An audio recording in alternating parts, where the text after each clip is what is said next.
Starfield is the most overhyped game of 2023 and arguably the decade. And after sitting here for the past 4 days and putting in something like 60 hours, I can't seem to find anything redeemable to warrant a game that rates anywhere near the scores a lot of the players, mostly those who were granted early access directly from Bethesda, is giving it. So in this review, I'm going to be explaining to you why Starfield is clearly the most overrated game I've ever played. Now the story goes is you play as a miner who comes in contact with a magic space rock that basically sets you up to become part of a society of characters who want to unlock all the secrets that they can, yada yada yada, insert generic storyline to warrant a adventure.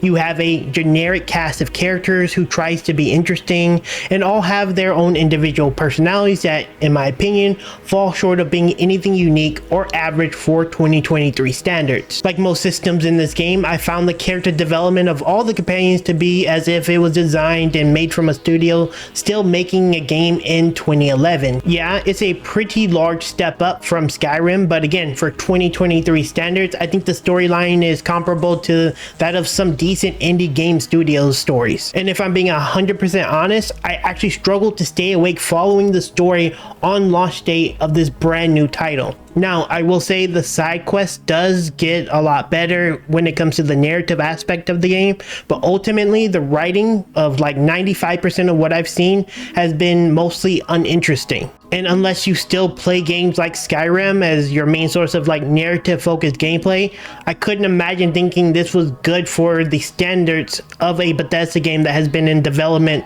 for many years. But I know not everyone is here for the story. I'm definitely not. And this is a space RPG after all. So let's talk about exploration and let's look at a quote from Bethesda Game themselves. In this next generation role-playing game, set amongst the stars, create any character you want and explore with unparalleled freedom as you embark on an epic journey to answer humanity's greatest mystery. Let's listen to that again. Explore with unparalleled freedom.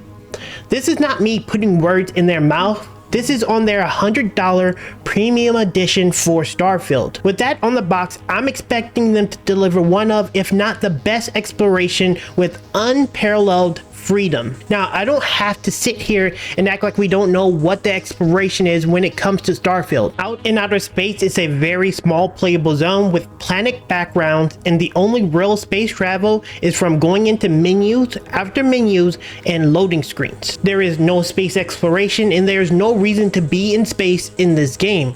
If you're saying that the garbage that is the space combat that we see with this very dumb AI and mediocre power allocation system is good, then I implore you to go play any game with any form of space combat, including any games from maybe even the last decade, and I'm sure I can find significantly more games that does it better than this AAA studio that has been developing this game for many years. So let's look at the planetary exploration, and to be 100% transparent with you, I reached all the way up to level 65 planets, with I believe 75 being the max, and what you should see on the screen is walking from point to point with a few POIs in the area spanning huge areas of barren nothingness. Now, I have to ask the question, at what point in this game is this exploring with unparalleled freedom? As gamers, our standards shouldn't be this low, and most importantly, I shouldn't have to point out to you the obvious lie and the nonsense of their 100 premium edition with arguably one of the boldest lies I've ever seen in gaming. While we're on the planet, let's look at the combat. More times than not, the NPCs does exactly the same thing.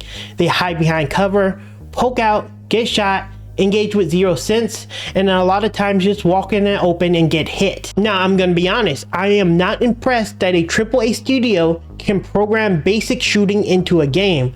This has been one of the most praised thing in the game, and I think it's fine, but just fine. But what I can't understand is where the praise is coming from, because what I see is just your standard FPS combat that many indie studios do just as good. The AI is hardly a step up from Fallout, which is saying quite a lot. So what do we have so far?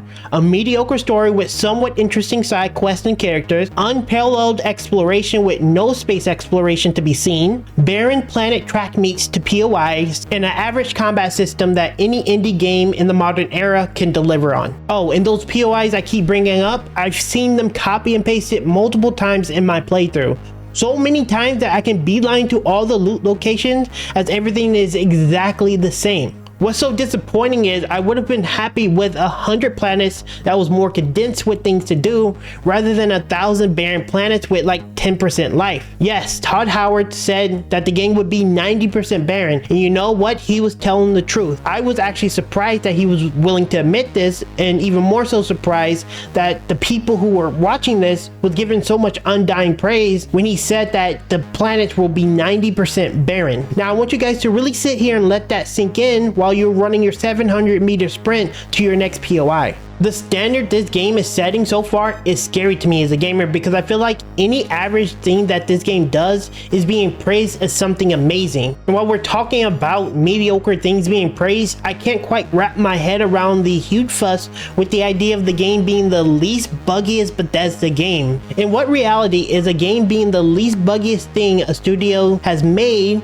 from a studio that's been doing it for 30 years is a selling point or a praisable point. They have been making games for as long as I've been alive, and at this point, if this isn't their least buggiest game, I don't know what to tell you, because that isn't a praisable point. That is just existing. You generally get better at doing things when you do it a lot. I also can't quite wrap my brain around the idea of what people love so much about the ship building, and mostly what is the point of the ship customization besides storage, or just having some stats to be able to go from loading screen to another area, to a loading screen onto a planet, to another loading screen to load into the surface of that said planet. In most other space games, you build a ship because it's used for space exploration, traversal as you enter into planets or fly around that said planet. Starfield has none of these things, so if anyone down in the comments want to give me any idea of what ship building is for, I'm all ears, because to me, all it is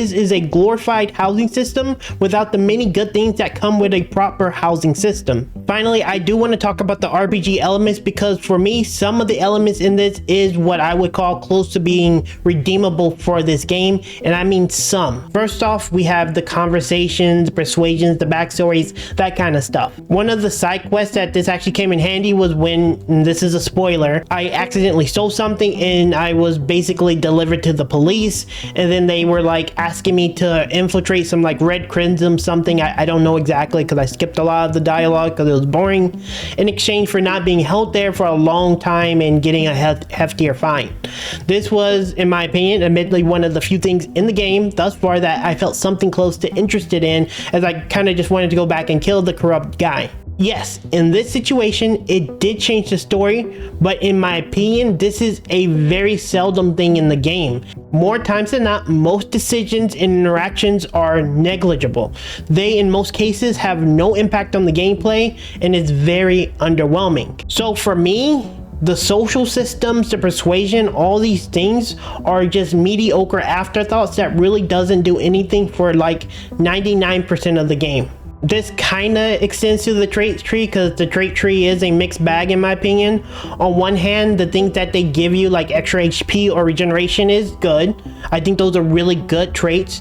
But then on the other hand, there's things that give you the ability to unlock your thrusters, or even make it so that you can actually use the boost pack that's on your back. Like, why am I having to invest points to use some basic things in the game?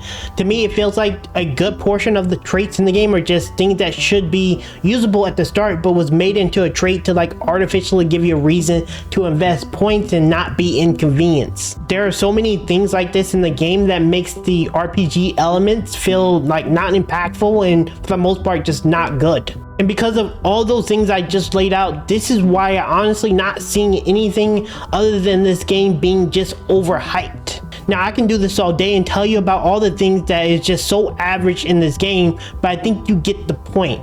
As far as I can tell, nothing about Starfield is redeemable. Yes, it has shipbuilding, but ships have no purpose. It has the idea of exploration, but the lands are barren and emptiness. It has decent looter shooter feels, but the AI and the copy pasted POIs make these encounters feel mediocre. I have no doubt in my mind that there are players who adore this game. Trust me, before making this script, I went to a lot of channels, and I mean a lot of channels, and look at the comments, and there was a sizable amount of people who generally enjoyed whatever you would call this game. But as far as I'm concerned, for a modern 2023 game that has been in development for many years from a AAA studio that promised the ability to explore with unparalleled freedom, it's pretty clear to me that this game is 100% overhyped. Not only from Bethesda, but even worse from a mountain of creators who value 2 weeks early access and views over an honest game review.